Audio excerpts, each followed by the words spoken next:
Chers frères et sœurs, bienvenue à notre méditation de la parole de Dieu en ce 19 janvier. Aujourd'hui, les lectures nous rappellent que l'obéissance vaut mieux que le sacrifice, et que Jésus est venu apporter une nouveauté radicale, comme le vin nouveau dans des outres neuves.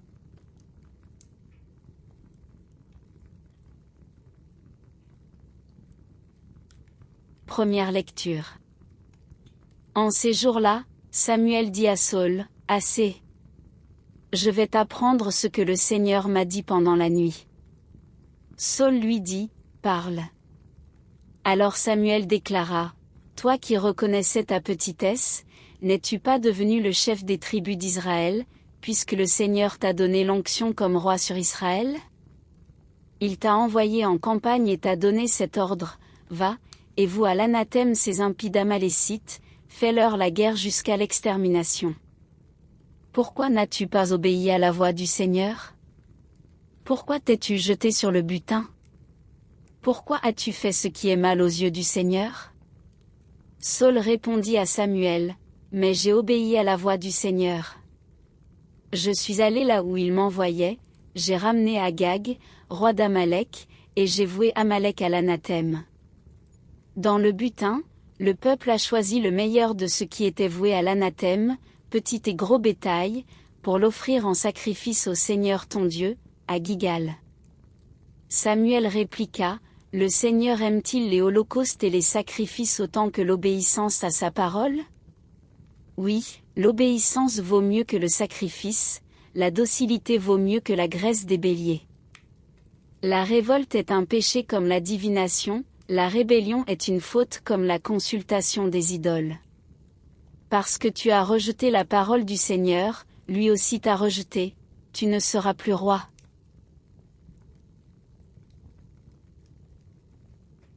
Samuel reproche à Saül son infidélité. Le Seigneur préfère l'obéissance à sa parole plutôt que des sacrifices extérieurs.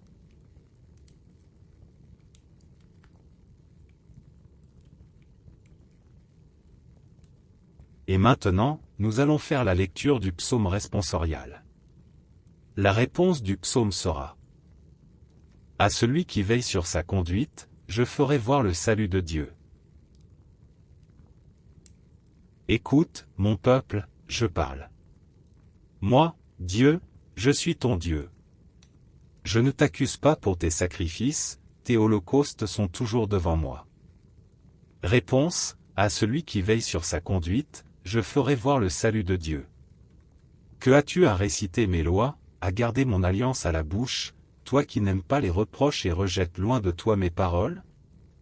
Réponse: à celui qui veille sur sa conduite, je ferai voir le salut de Dieu.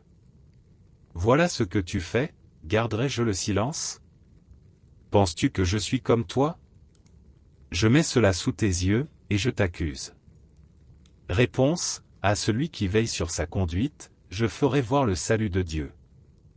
Qui offre le sacrifice d'action de grâce, celui-là me rend gloire, sur le chemin qu'il aura pris, je lui ferai voir le salut de Dieu. Réponse: à celui qui veille sur sa conduite, je ferai voir le salut de Dieu.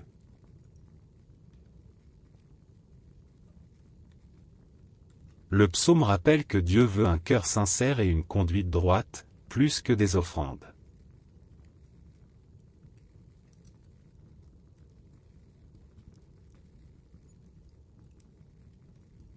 Acclamatio avant l'Évangile. Alléluia. Alléluia. Elle est vivante, énergique, la parole de Dieu, elle juge des intentions et des pensées du cœur. Alléluia.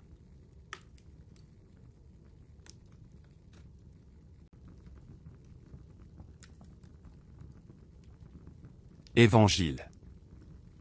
Comme les disciples de Jean-Baptiste et les pharisiens jeûnaient, on vient demander à Jésus, « Pourquoi tes disciples ne jeûnent-ils pas, comme les disciples de Jean et ceux des pharisiens ?» Jésus répond, « Les invités de la noce pourraient-ils donc jeûner, pendant que l'époux est avec eux? Tant qu'ils ont l'époux avec eux, ils ne peuvent pas jeûner. Mais un temps viendra où l'époux leur sera enlevé, ce jour-là ils jeûneront. Personne ne raccommode un vieux vêtement avec une pièce d'étoffe neuve, autrement la pièce neuve tire sur le vieux tissu et le déchire davantage.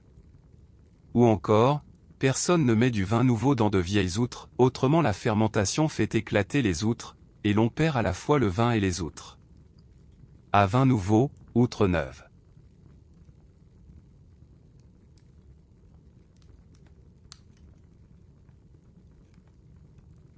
Jésus explique que sa présence est une joie, comme celle de l'époux. Il apporte une nouveauté qui ne peut être contenue dans les vieilles habitudes. Les lectures d'aujourd'hui nous invitent à une conversion intérieure. Dans la première lecture, Samuel reproche à Saül son manque d'obéissance.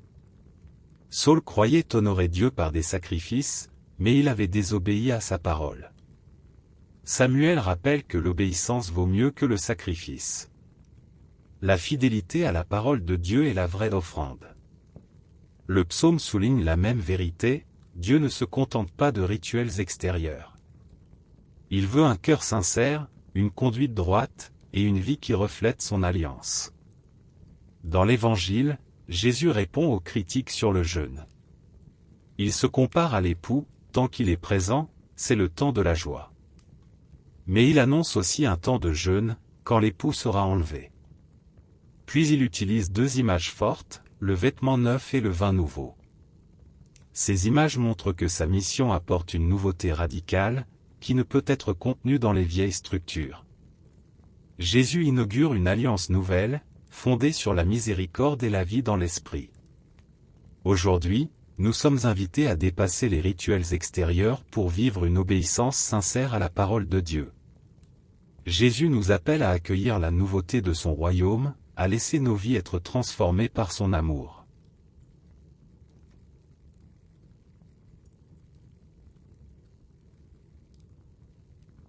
Seigneur Jésus, toi qui es l'époux venu apporter la joie, viens renouveler nos cœurs par ta parole vivante. Apprends-nous l'obéissance sincère. Fais de nous des outres neuves, capables d'accueillir le vin nouveau de ton royaume. Amen.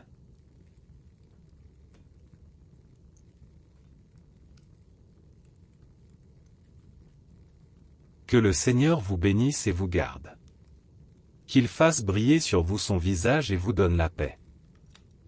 Au nom du Père, du Fils et du Saint-Esprit. Amen.